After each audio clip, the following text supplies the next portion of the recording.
अस्सलाम वालेकुम, welcome to my channel. आज हम पढ़ेंगे flow chart.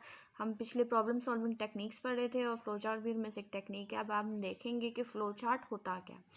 Flow chart is a graphical representation of algorithm, यानी ग्राफिकली तौर पर हम इमेजेस को, सिंबल्स को यूज़ करके हम अपने एल्गोरिदम को प्रेजेंट करते हैं। Flow chart is a combination of two words, flow and chart. Chart क्या होता है? चार्ट में क्या होता है? सिंबल्स होते हैं, कुछ डायग्राम होती हैं, कुछ ग्राफ्स होता है।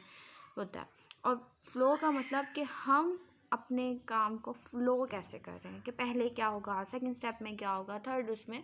तो हम ग्राफिकली यूज़ करके अपने एल्गोरिदम के फ़्लो को बताते हैं। Uses of flowchart represent an algorithm in simple graphical manner। Flow chart को करने का फ़ायदा ये होता है कि एल्गोरिदम को हम आसानी से ग्राफिकल मैनर में हम उसको प्रेजेंट कर सकते हैं। Show the steps of N algorithm in an easy way. अब जो एल्गोरिदम के अगर कुछ मुश्किल स्टेप हैं जो हमें समझ नहीं आ रहे होते हैं, लेकिन हम एल्गोरिदम को एक आसान और एक इजी वे में फ़्लो चार्ट के फॉर्मेट में हम उन्हें प्रेजेंट कर सकते हैं। Understand the flow of programme.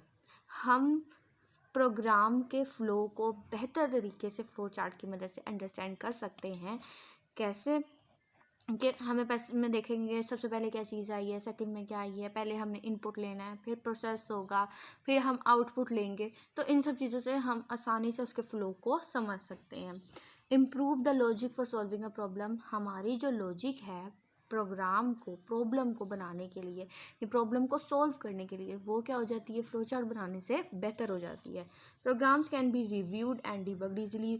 Programme में अगर कोई गलती आ गई है, हमें कुछ समझ नहीं आ रहा, तो हम फ़्लो चार्ट की मदद से ईजिली रिव्यू कर सकते हैं और डिबग भी कर सकते हैं।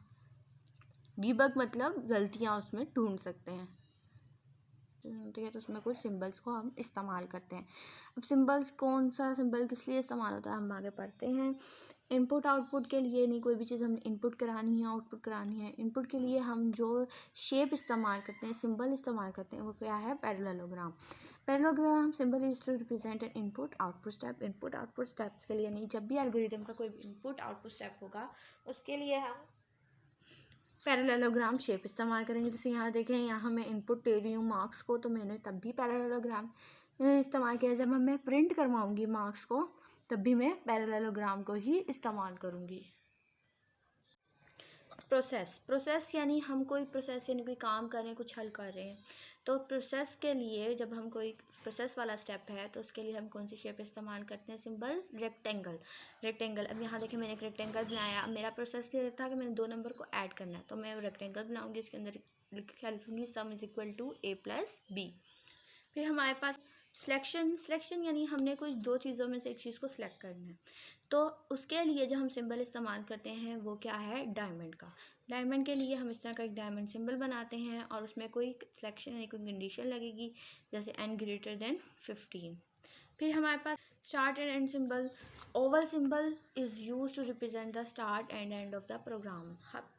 प्रोग्राम के स्टार्ट को और एंड को शो करने के लिए हम कौन सा सिंबल यूज़ करते हैं? ओवल। देखिए, मैंने यहाँ ओवल बनाया और उसके इसमें स्टार्ट के लिए भी मैंने ओवल के अंदर ही स्टार्ट लिखा और एंड में भी मैंने ओवल के अंदर ही एंड लिखा। अब इस सारे सिंबल्स को कनेक्ट करने के लिए हम क्या इस्तेमाल करते हैं? फ़्लो लाइन्स क्या होती हैं? एरोज़ होती हैं जो रिप्रेजेंट करती हैं कि किस डायरेक्शन में आपका फ़्लो चार्ट फ़्लो कर रहा है। यानी अपवर्ड में भी जा सकता है, वो डाउनवर्ड में भी हो सकता है, डाउनवर्ड में भी हो सकता है, बैकवर्ड में भी हो सकता है, फॉरवर्ड में भी हो सकता है। तो ये क्या इसको बताती हैं कि आपके लाइन्स का फ़्लो क्या है।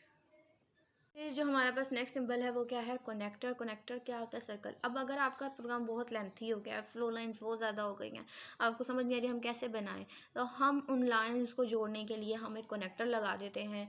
वो सारी लाइंस, फ्लो लाइंस इसमें आके कनेक्ट होती हैं। फिर उसके आगे आप एक लाइन को आगे लेके जाते हैं। फिर उसके बाद हमारे पास क्या आता है? फंक्शन कॉल के लिए जो सिंबल इस्तेमाल होता है वो रेक्टेंगल सिंबल होता है, लेकिन उसके लेफ्ट और राइट साइड पर हम डबल लाइन्स लगाते हैं।